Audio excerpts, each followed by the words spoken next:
Kalau anak sekarang asyik batuk, demam, cepat penat, awak tak sorang. KKM baru keluarkan laporan rasmi. Kes influenza di Malaysia meningkat mendadak, terutamanya di sekolah dan tadika.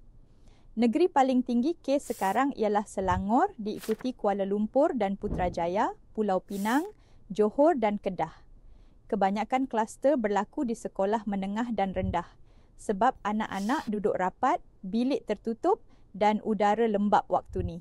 Tapi bukan budak je boleh kena. Warga emas, ibu hamil dan pesakit kronik pun boleh dijangkiti. Virus ni datang tiba-tiba, mula dengan demam tinggi, batuk kering, sendi sakit, badan menggigil dan cepat lesu. Kalau anak makin tak aktif atau susah bernafas, cepat bawa jumpa doktor. Langkah awal yang penting, rehat cukup, minum air, banyak elak tempat sesak.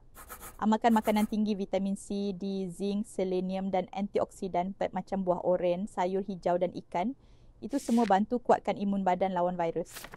Saya Dr. Rai, musim ni jaga diri, jaga anak. Musim influenza ni boleh terkawal bila kita semua jaga kesihatan sama-sama.